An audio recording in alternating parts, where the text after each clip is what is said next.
You know, and as it relates to the issue of the environment, all of us recognize that we have a God-given responsibility to be good stewards of the planet Earth. And we want to make sure that we have clean air and clean water. But, Senator, I agree with the Senator that one of the things that's being discussed in Washington, cap and trade, or as I call it, cap our economy and trade our jobs to China and India.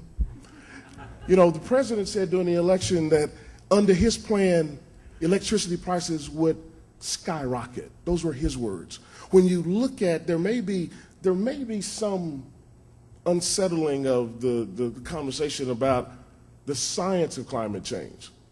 But there is no dispute about the economics of climate change.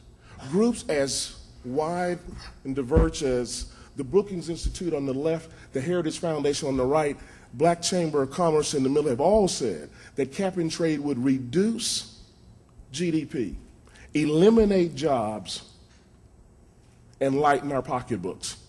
But we can get to clean air by accelerating the research and the commercialization of clean energy technologies.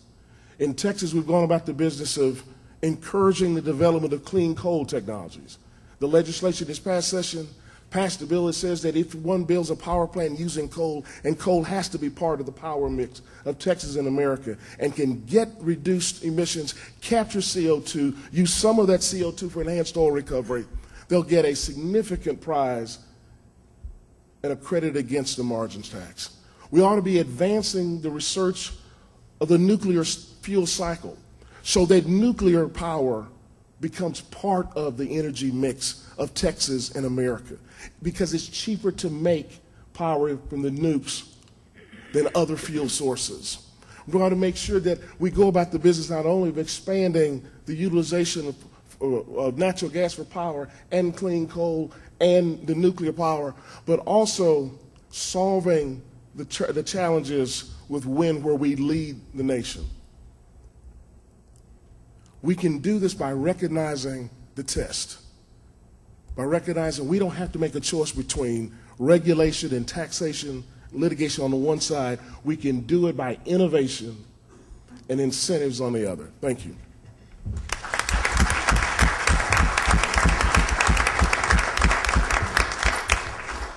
Secretary Roger Williams. Michael said we were cousins. He's right. He's a little older than I am, though. I like to remind people of that.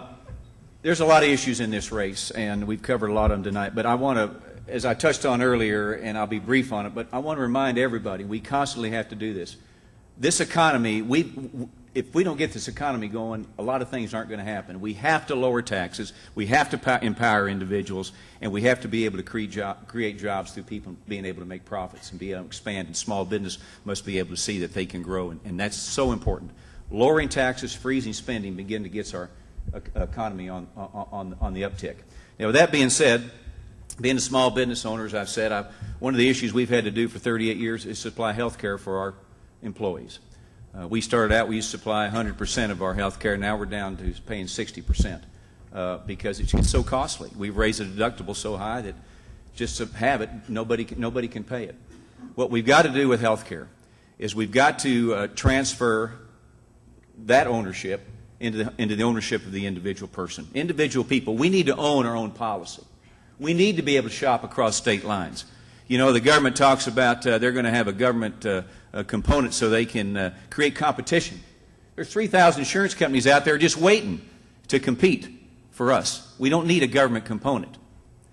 So we need to have personal ownership. It needs to be portable. It needs to be moved with you when you leave your job or you retire. You carry it with you. I'm for giving a tax credit. I think that everybody should be tax deductible. And why not give a $5,000 tax voucher rebate to help you pay for it? You see, we do need tort reform. Tort reform right here in Texas is a prime example of what it does to bring your industry in and make sure you don't have to sit and practice defensive medicine. You see, so tort reform, portability, shop across state lines. This idea of wanting to tax small business 8% of payroll if they don't supply health care and pay 72% of the premium is unbelievable. It's not in the Constitution. I don't know where it says you can do that or even fine anybody $3,800, $1,800 if they don't choose to do so. That's wrong. But we can put more people in the system by helping them pay for it, shop across state lines. And frankly, there's 90% of the people in this country that have health care. There's 10% that don't. Why not focus more on those 10% and find out why they don't have health care, what their issues are, rather than penalizing the 90%?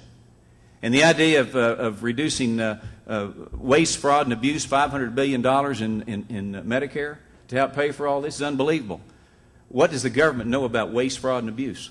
I mean, they are waste, fraud, and abuse, you see. So what we need to do is we need to give it back to the individual, give it back to the private sector, let competition work, and we can get a lot of our health care problems handled, and I believe put more people in the system. And let me say one other thing about the government component. My family's in the automobile industry. And I can tell you that if we have a government component, it will literally drive the private sector out. We will have nationalized health care. We see it in the car industry right now. And I'll tell you real quick, the government owns 61% of General Motors. And as late as 3 weeks ago, several of the other finance sources from the other car manufacturers have been to Washington to talk about assistance. Because in 3 months, they've already seen they can't compete with the GM arm of GMAC. They can't compete.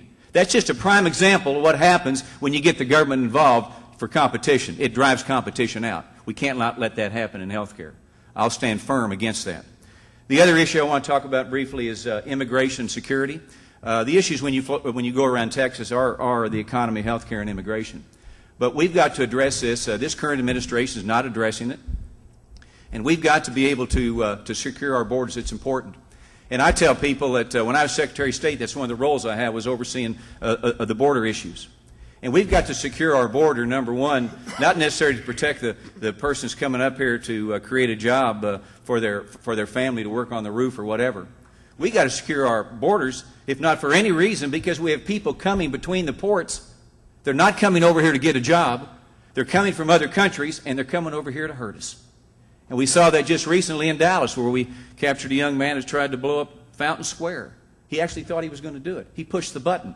That's the reason in itself we got to secure the borders.